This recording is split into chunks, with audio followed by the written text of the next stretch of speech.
All right, so welcome everyone to the first OPT workshop of the fall 2025 semester.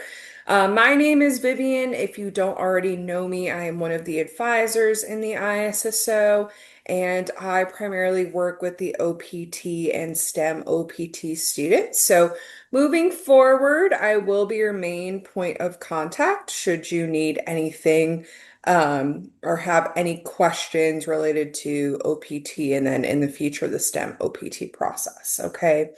As I said, this will be recorded and it will be posted on the ISSO's OPT page after this is over.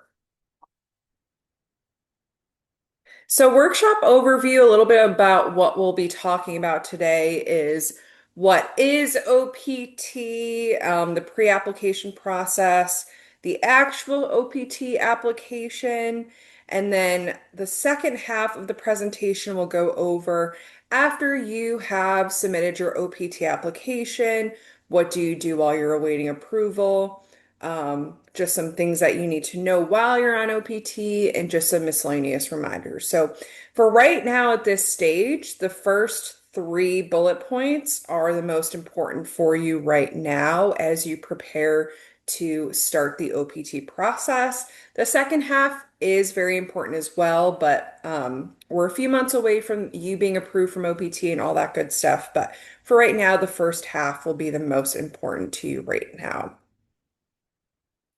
Ground rules, please wait until the end to ask questions. It can get really distracting, not only for me, but for your peers when I try to go through a really important point and the chat is just blowing up. So please wait until the end to ask questions. I promise you we'll have more time at the end for you to ask whatever your heart desires. So just be a little patient, write down your questions, and then submit them when I give the okay. So, first things first, what is OPT? So, OPT stands for Optional Practical Training. It is 12 months of off-campus work authorization given to you once you complete your degree. So, a lot of students think that this is like a new visa status, but it's actually not. It's a benefit of your F1 status, and it's a continuation of your F1 status. So, you will still have to abide by all the rules and regulations you do now as an F1 student.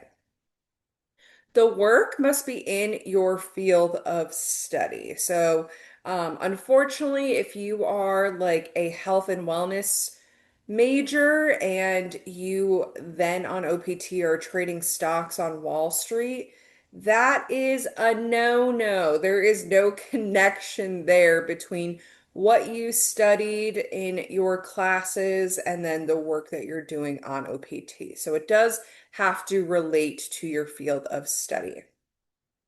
A job offer is not necessary to apply. So for my friends that may have applied for CPT in the past, where you do need a job offer first to apply, OPT is not like that. So you do not need a job offer to apply. This is great because it gives you ample amount of time, a few months, to start looking for a job if you haven't already.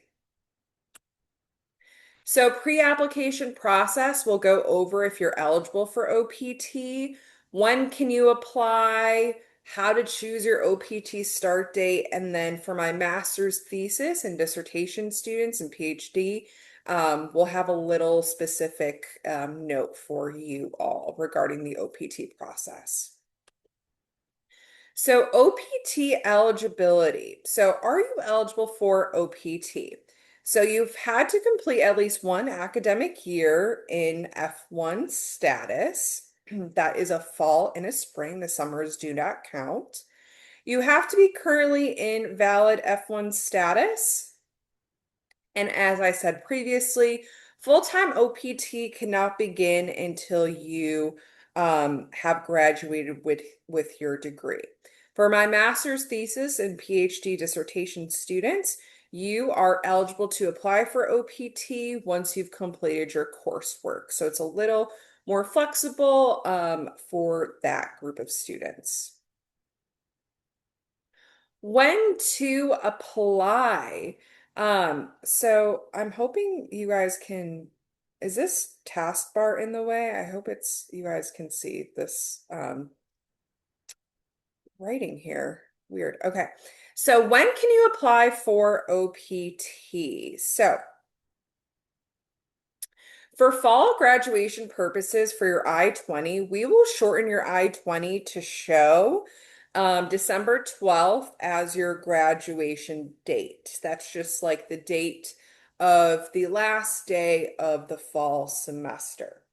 So you can apply for OPT up to 90 days before that graduation date. So 90 days before December 12th is actually, sorry, December 12th, yes.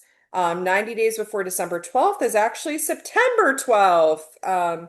So this upcoming Friday is the earliest date that you can apply for OPT. So the ISSO OPTI 20 application will be open starting tomorrow. We never want people to apply too early because that could hinder you in the OPT approval process. You can actually apply up to 60 days after your program end date for OPT. While we don't recommend that because you will lose employment time, sometimes students are in special circumstances where maybe they don't decide to apply for OPT until after graduation. Um, you are eligible to apply for OPT up to 60 days after December 12th. You do have to submit your OPT application by February 8th. But there's only really one or two students that wait that late to apply. USCIS processing time usually takes 90 days. What we see is the earlier that you apply in the semester, the faster it takes your OPT to be approved. So students that typically apply within the first month of the application window, they tend to get approved within a few weeks. If you are waiting until like November, for example, to apply, it may take you a few months to be approved. That's the usual pattern that we see in terms of USCIS processing time. So just keep that in mind. So OPT start date. How do you choose your OPT start date? So, your OPT start date has to be within the 60 days after you complete your program. So, again, December 12th is our graduation date for OPT I-20 purposes. So, the earliest date that you can submit for your OPT start date is December 13th. Okay. Um, and the latest date that you can choose as your OPT start date is February 10th, 2026. So I'm sure you're seeing this right here. You see riskier and safer. So by riskier, we do not mean that your chances of being approved are lower. That is not what we mean at all. It just means that depending on when you apply for OPT, you may not be approved by that time. So a riskier date would be late December, early January, and a safer date would be late January to early February. So again, it really all depends on a lot of different factors, and I will go into those in 1 minute, or right now. So choosing an OPT start date, things to consider. USCIS processing time, again, usually an average about 90 days. Think about have you started the job search yet? Maybe your employer has a long background check that you must complete. Some interview um, applications take, maybe 2 months from start to finish.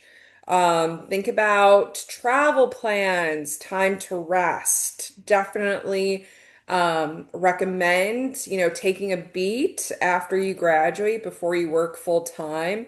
It is not fun once you work full time.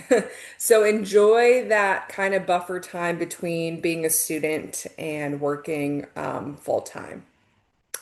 We cannot make this decision for you, nor will we change your start date. So it's perfectly okay if your friends choose February 1st as your start date, but you want to choose January 1st. That's completely okay. Every student has different circumstances, okay?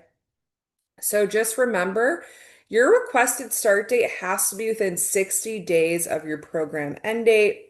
The start date you cannot work earlier than the start date that you choose, but you can start working later. So say your OPT start date is January 15th, but you're not actually starting work until February 1st. That is completely fine. You just can't start before your start date. Once you choose your requested OPT start date and the ISSO issues your I-20, we will not be changing your start date. Okay, that is just our policy. That's why it's important for you to think long and hard about what you want your start date to be. It is also impossible to change your OPT start date after you submit your application to USCIS. So once you're that far in the process, unfortunately, you're stuck with the start date that you choose. Something that may affect when you choose your start date to be is if you apply for premium processing. I'm sure a lot of you have heard about the premium processing option. What it is if you pay a fee on top of the $470 fee, so altogether $2,100 around. USCIS promises to give you a response within 30 days. Okay. So yes, you have that option. Obviously, it's a lot of money. So I always recommend students, have a conversation with me first before you decide to apply for premium processing. Because once we sit down and maybe look at your timeline, you may not even need to apply for premium processing. So we just want you to carefully consider um, all opinions before you decide to pay that much money. But that is an option for you to apply for premium processing. And you can make that premium processing decision after you apply. So say your application is pending for 3 months and your job offer date is coming up and your company cannot push it any longer, then yes, you can apply for premium processing then. So you don't have to make the decision right now. So OPT start date. So just two examples for you to kind of see how it can play out. So Normette, she's Norm the Niner's sister. She chooses the following OPT date. She chooses, the last OPT date that she can choose in early February. She doesn't have a job offer yet. She's worried it may take a while to find one. She wants to take a breather between studying and work, which is completely normal. And she just doesn't trust USCIS to process within the average time. So what happens to Normette if USCIS actually issues her EAD on 1/10? So her start date will still show February 7th, but Normette cannot work until she has that EAD card in her hand and her start date has arrived. So, luckily for her, she may have gotten a job quicker than she anticipated, and the employer may want her to start in January, but unfortunately, she is not able to do that. She has to wait until her start date has arrived. Norm, the Niner, is likes to play life a little bit trickier. So he chooses the following OPT dates. He chooses, the very first date that he can choose. If everything goes perfectly, then he's good. But what happens to Norm if USCIS actually issues his EAD card a few weeks after his start date? So USCIS typically tends to alter your start date on the date that they approve your application, but that is not guaranteed. That is just a courtesy that they tend to do, but that could quickly go away. We don't know. So USCIS might not edit the EAD card to reflect the delayed issuance date. But other than that, Norm cannot work until he has that EAD card in his hand and his start date has passed, as you all know. The employer might be put off by the delay and even rescind the offer. But I will say that in my many years of working with students on OPT, employers tend to be quite flexible. They're quite understanding that, this process is out of your hands and USCIS processing can take a while. So, just two different examples for you to see how it can play out. So, this is Kronk. If anyone's watched Emperor's New Groove, then you know Kronk. If you haven't seen this Disney movie, I highly recommend it. So, you have Kronk here with the devil and angel on his shoulders. So, you have the devil saying, don't you want to start working right away? Don't you want to start making money right away? Make your start date the day after graduation. And then you have the angel on the other side saying, like, hey, you should play it safe and choose a start date with a little more cushion. USCIS processing time's taking a while. Don't you want to rest in between graduation and starting work? So both are valid points. It really all depends on what is best fit for you as a student. So for my thesis, my master's thesis and PhD dissertation students, as I said, you have major flexibility in your OPT start date. So again, you are eligible to apply for full-time OPT upon completion of your coursework. All that we ask is that your defense date be scheduled within the first 6 months of your proposed OPT start date, okay? That is just an ISSO policy rule. Something that you should know before you apply for OPT is that all on-campus employment, stipends, university health insurance will end by your OPT start date. So that is something to consider. And this is all discretion of ISSO and your advisor. So if your advisor says, you need to make more progress on your thesis or dissertation before you apply for OPT, then you just have to respect what they say. Time management challenges. This is something we see come up a lot for these students. It is hard work to work full time and then also finishing a thesis and dissertation. Those are two full-time jobs at the same time.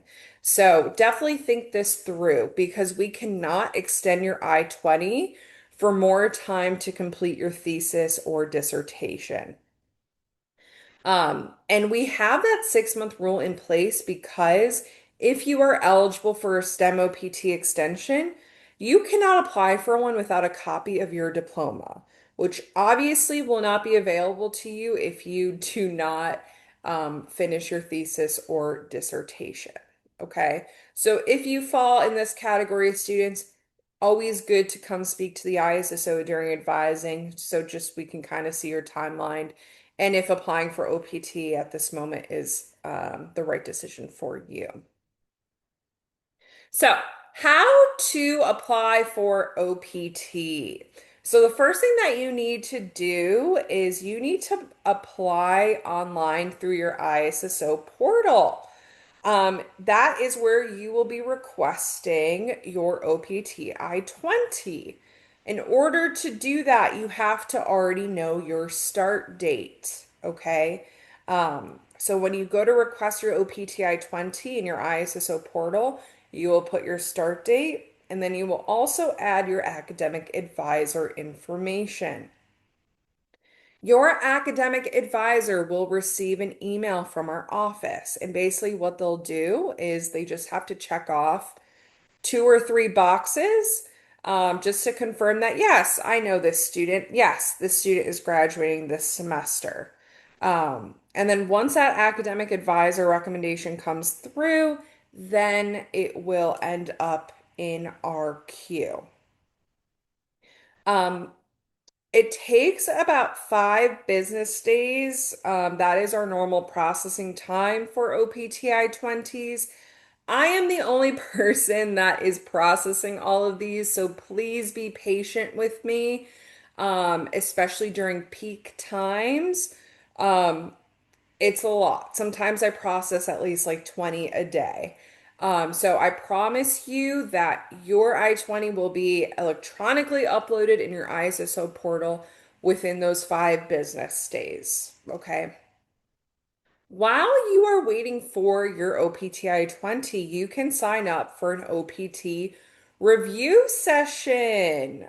So once you submit your I-20 request, you'll actually get a link to sign up for the OPT review session. I cannot stress how important these OPT review sessions are. Okay. They're again with me. They're held twice a week over Zoom. And what they are is I will go through every single question of the online I-765, which is the OPT application. And this is your last chance to ask any questions before you submit your application to USCIS. Okay. Students that get denied their OPT always do not sign up for an OPT review session because they think they don't need one. So take that for what you will.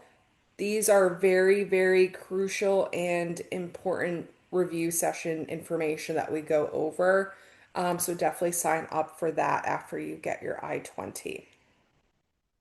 Again, we will prepare your OPT application and we'll go through all those details in the actual OPT review.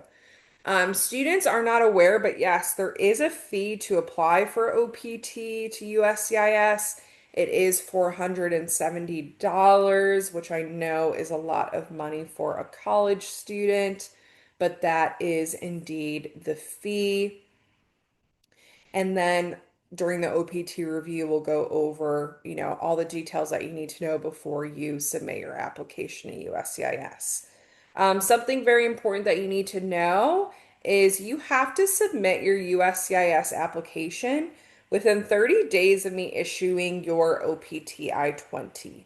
So let's just say I issue your OPT I-20 tomorrow. You will have, 29 days left after tomorrow to submit your I-765. And these are all things that we will go over in the OPT workshop. Okay. Okay. So let's just say you have submitted your OPT application. Congrats.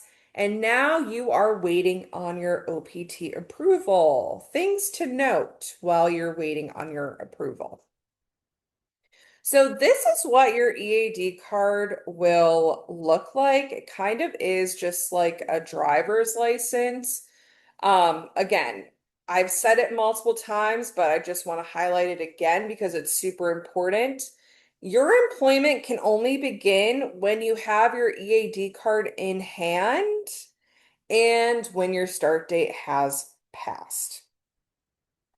Check for typos immediately once you receive your EAD card.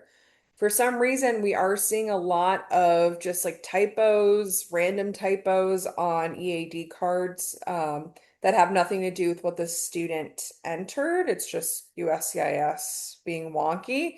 So definitely take a look at that as soon as you receive your EAD card. Make sure all your information is correct. Your EAD card is delivered by USPS, which is Federal Mail, and it cannot be forwarded. So you cannot forward your EAD card to another address. Um, the look of the EAD card is changing. So this is what it used to look like, and now this is the new version.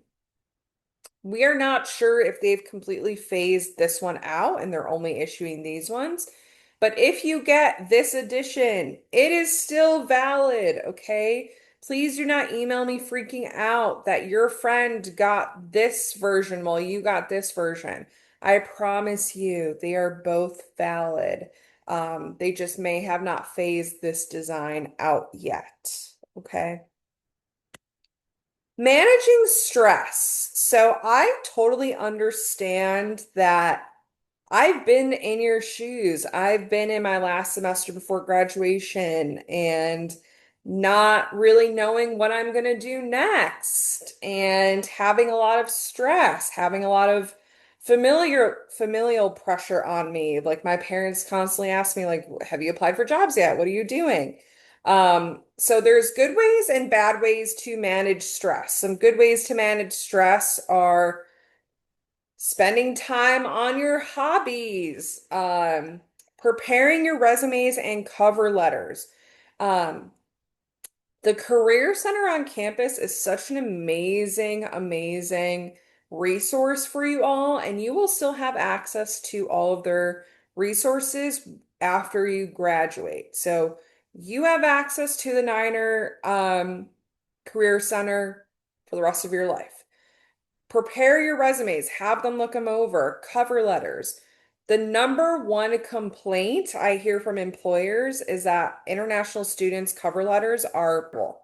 And why is that? Because you have the Career Center there that can help you go through and write a really strong cover letter. Take advantage. They have specific resources on international students in the Career Center. They can work on interviewing skills with you. Definitely take advantage of all they have to offer. They're so nice over there and they will do anything to help you. So please remember that. Some bad ideas that I unfortunately see every day during OPT season is checking your case status every day, reading Reddit threads from 7 years ago that say, non-credible information, um, pondering scary what ifs, listening to your friends that go to other universities, or listening to anyone on social media. These are really bad things to do and they will only make you feel worse. So please, try not to fall into those traps, okay? If you have any questions, any concerns whatsoever, feel free to reach out to me or come to ISSO Advising. I promise you only want to get real information about this through us, okay? That's what we're here for. So while you're on OPT, some things to know, and you don't have to have this memorized because once you do graduate, I will be in contact with you about all of these things. So you don't need to like memorize all of this right now. So you do have reporting requirements when you're on OPT. So once you're approved for OPT, you will have to create what's called an SEVP portal account, and it kind of looks like this. This portal account is where you will be updating any personal information while you're on OPT, including like personal address, phone number, um, and also any employer information. So once you begin a job, this is where you'll be uploading this information. So it's always very important that you keep this information up to date in your portal. Sometimes students don't receive this link for a variety of reasons, mostly because they just don't trigger from the SAVP portal. If you don't have it within like a week after your start date, just email me.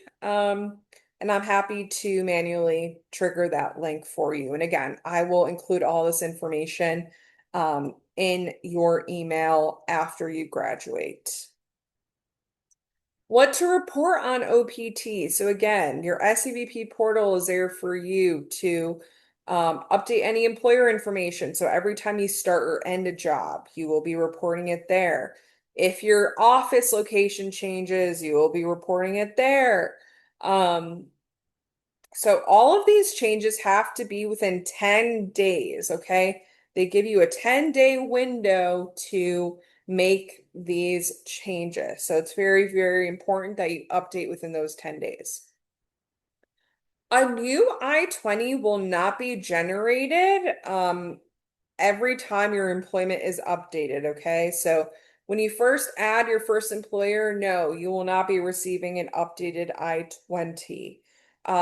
If your employment office location changes, you will not be receiving a new I-20.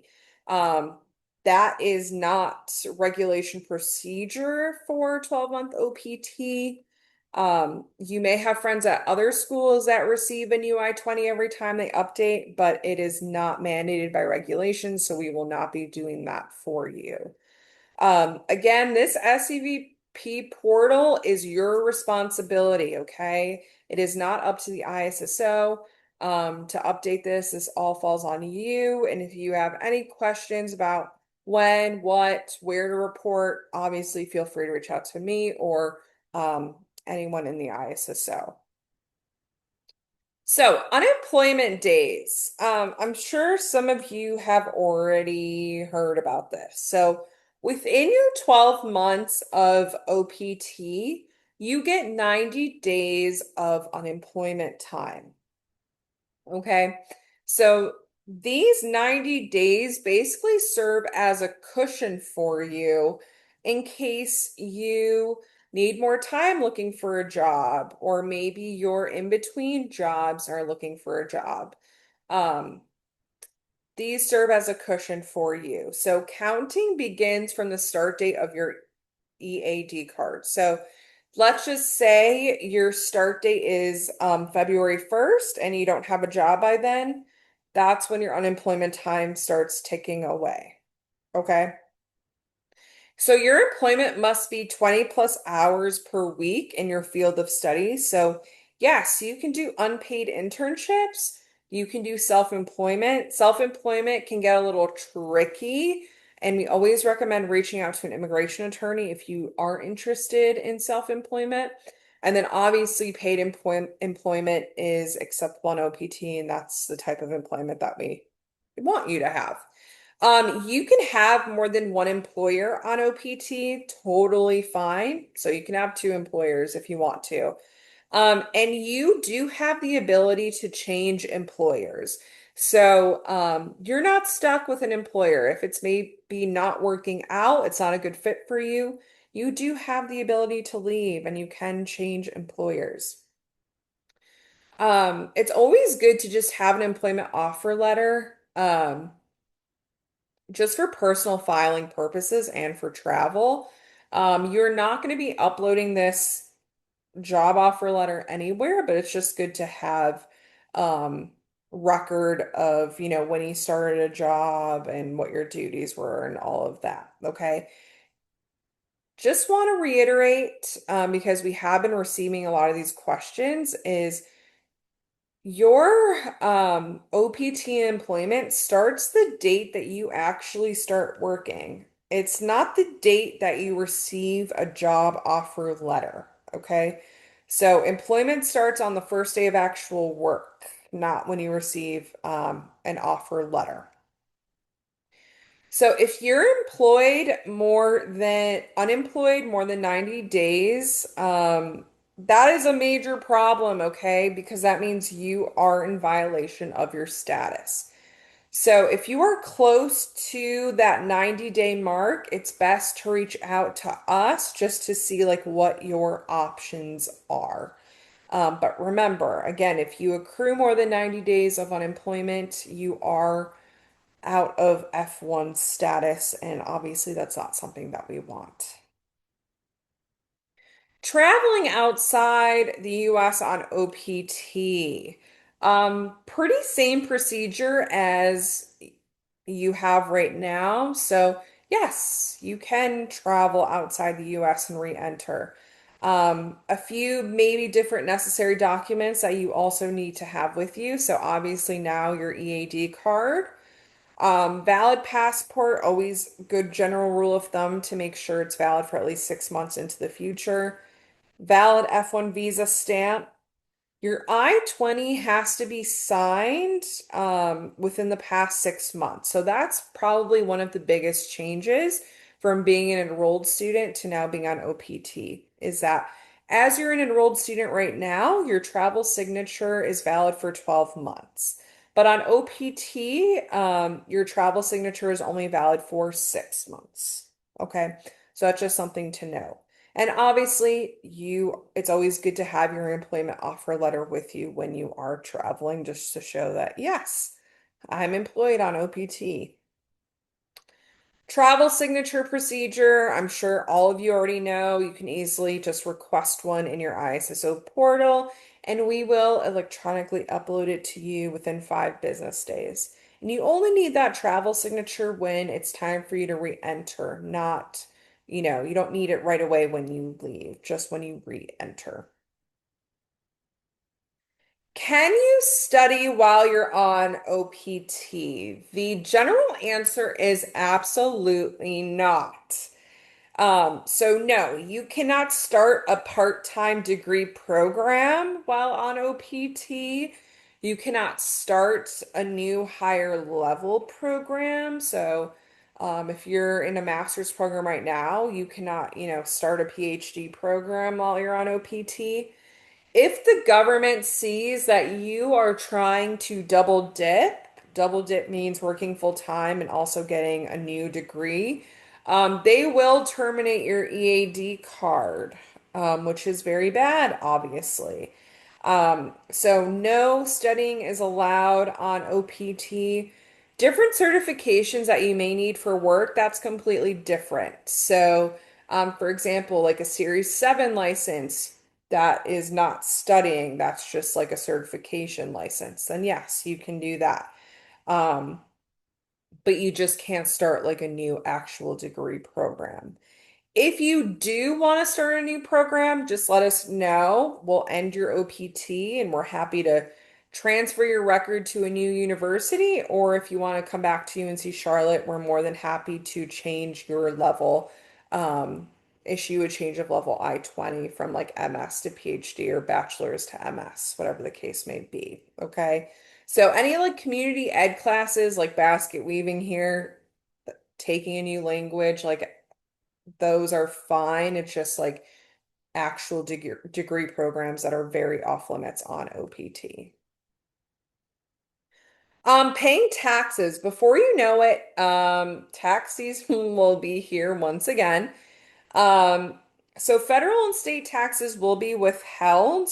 If you've been in the US less than 5 years in F1 status, these three different taxes will not be withheld. Check for accuracy on your first paycheck. Make sure that your name is correct. Make sure your social security number is correct. Make sure your address is correct. All these things. Because if it's time for you to file taxes and there's been an issue this whole time with, let's just say your name, for example, um, that could be a really complicated process to fix that at that point of time. So just always check when you receive your first paycheck that everything looks good. You may have a tax treaty with the US. It's up to you to look that up. The ISSO cannot answer any tax related questions, okay? You do not want me answering anything related to taxes, okay? My parents still do my taxes for me. I have no idea about anything. Neither does anyone else in the ISSO. We are not certified CPAs, we're not tax accountants. You want to go to the professionals with those questions. But definitely good idea to make friends with your human resources manager, just in case you have any questions rely like about that. Your human resources manager is a good place to start with those. Okay, I promise you this is probably, I think, the last slide. And then we'll open it up for questions. Um, let's just say, a year and a half from now, your OPT is ending. What can you do? Well, luckily you do have options. You do have a grace period up to 60 days after your EAD card expires to just maybe stay in the US, travel a bit within the US. see what you want to do. But once you leave in that grace period, you cannot re-enter the US in F1 status because your program is over. As I said previously, we can transfer your F1 record to another university. Every time you earn a higher degree, you get 12 more months of OPT. Cap gap and STEM extension, I'm really not going to talk about those so much just because they're way, way, way into the future, but you do have those options. STEM extension, if you're eligible, you can apply for your STEM extension before your EAD card expires. And yes, the ISSO will assist you in that process as well.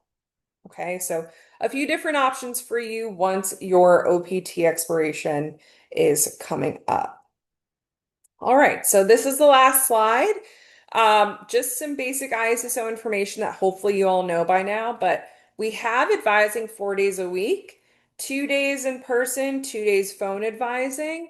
So while you're on OPT, if you move away from Charlotte, we still have phone advising where you can sign up for an appointment and speak to an advisor if you're not in the Charlotte area and you're not able to come in to walk-in advising. Again, the OPT review is scheduled 2 days out of the week, usually Wednesdays and Fridays, unless my schedule doesn't permit that and I have to move things around. And then always you can email IUntilSSO, that is the general inbox, or you can email me since now I'll be your main point of contact moving forward. Please only email one ISSO staff member. Do not email both Dylan and I the same email. You may think that you'll get a response quicker, but actually, you'll get a response. It'll take longer to respond to you because we have to cross-check and be like, hey, did you respond to this student? So please only email one ISSO staff member regarding, your question or concern. That is greatly, greatly appreciated. Workshop feedback. So if you want to scan this, you can tell us what you thought about this workshop. Do you wish that this was in person? Do you wish we went over something more specifically? Or did you think that you learned a lot from this workshop? Whatever it may be, it's anonymous. You can scan this and give your feedback. We're always looking to improve. Um, our workshops, our programs for our students. All right. Questions. If you have any questions, feel free to write them in the chat. If you have a super case specific question, please just email me. I'll put my email address in here right now. Just so I have time to look through your record and your question. Okay. So we got a direct message question. Hello, I have a question. What if the OPT card is delayed and it's delayed after my start date? What exactly would be the start date on my EAD card? Yes, so USCIS tends to edit your start date to be the date that they actually approved your application. So again, if you choose January 1st as your start date, but it's not approved until February 1st, then February 1st will be the date on your EAD card. But that is not guaranteed. That's just a common courtesy USCIS tends to do. How to schedule for OPT review. You will get the link to schedule for an OPT review after you submit your I-20 request. And will I be receiving updates on our school email or personal after graduation? So your UNC Charlotte email address is still valid for the duration of time that you're on OPT. So that covers you for 12 months of OPT, and then that also covers you for STEM OPT as well. So for up to 3 years after graduation, as long as you're on OPT and STEM OPT, you will still have access to your school email, and everything that the ISSO sends you will be through your school email.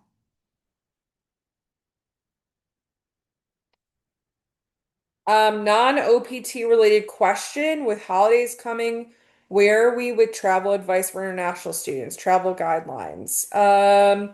Come to advising if you want any travel advice. This is for OPT questions only. Is it okay for a PhD defense to be before OPT start date? Yep, there's no issues with that. Can we be outside the country during the unemployment period once we get the EAD? How long can we be outside the country? Yes, you can be outside the country while you're on OPT, and you can be accruing unemployment days outside the country, but we recommend that you at least have like a job offer letter when you come back to the US.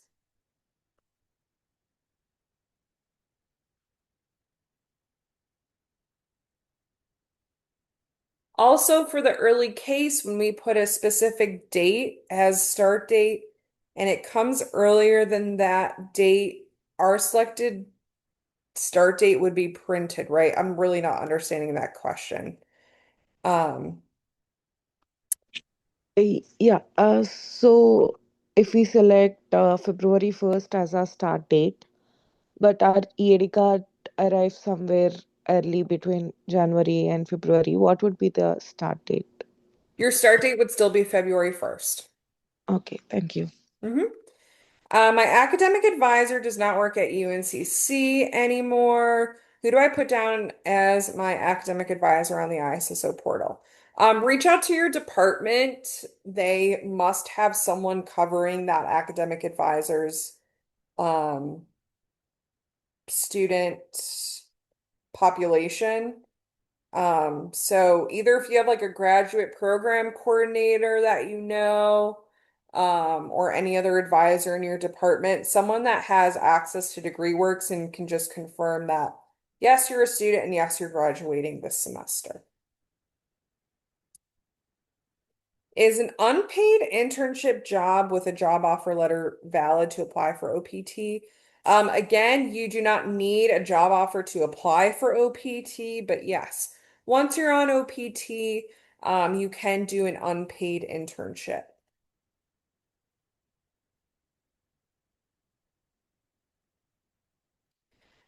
Yes. So if you have travel plans in December, my recommendation for you is to apply for OPT next week. Because you absolutely need your EAD card in hand after December 12th. You cannot re-enter the US without your EAD card after December 12th because you're no longer an enrolled student. You're on OPT.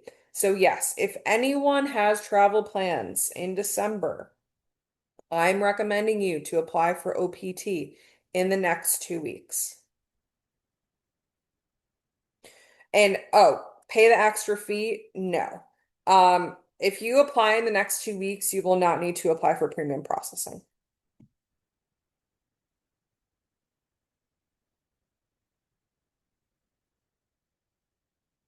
Hi, Vivian. If I already have a job offer, OPT card, and everything set to work, can I come back to F1 visa status if I wish to pursue a PhD? Yeah, that's completely fine. There's always cases where students apply for OPT, get approved, but then they get a PhD offer.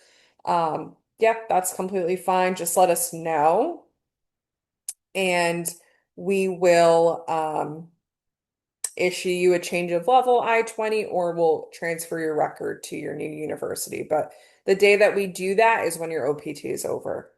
Yes, so these slides will be uploaded on the OPT page. So I will um, show you guys right here. This is the OPT page. This is where you will find the recording once I download the file. I will upload it here. And then the presentation slides will also be linked for you right here as well.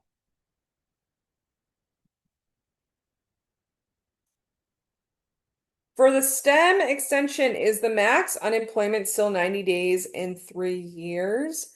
No, so total OPT and STEM OPT, you get 150 unemployment days, but no one should be thinking about your STEM extension because you haven't even applied for OPT yet.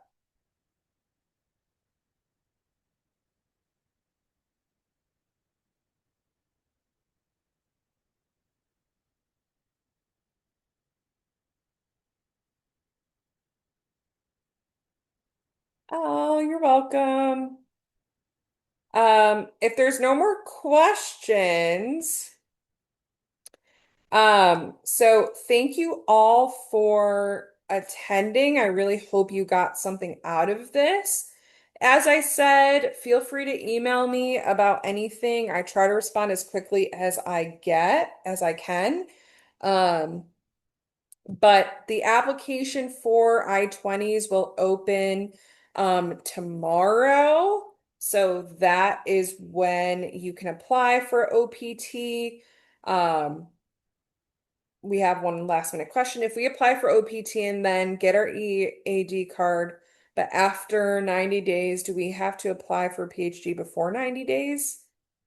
Um, yeah. So if you accrue 90 days of unemployment time, you have no grace period. You have to leave the US right away, or, and also you cannot transfer your record after your 90 days is over. Yes, the OPT I-20 application will be open starting tomorrow. And I look forward to seeing an avalanche of OPT applications. But as I said, please be patient with me. I'm the only one processing these, and I tend to lose my mind at peak times. So just be patient. I have a query in the SEVP portal under employment details. If you're remote, you should be putting your home address as your employer address in your SEVP portal, but that's a question that you have to confirm with your employer what they want you to put. For STEM extension, lots of STEM extension and questions when no one has even applied for OPT yet or even have been approved for OPT. Um, for STEM extension, you get an added 60 days to your 90 days of unemployment time. I will not be answering any questions about STEM OPT, anything, nothing else. Let's not get ahead of ourselves. All right, any more questions?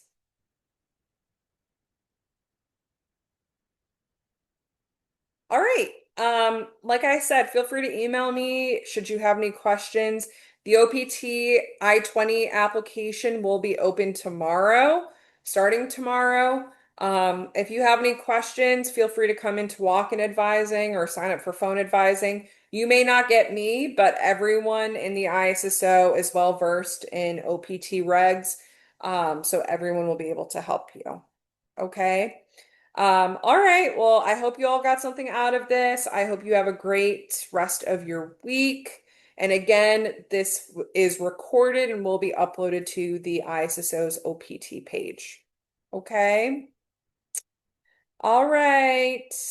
Thank you, everyone. Bye.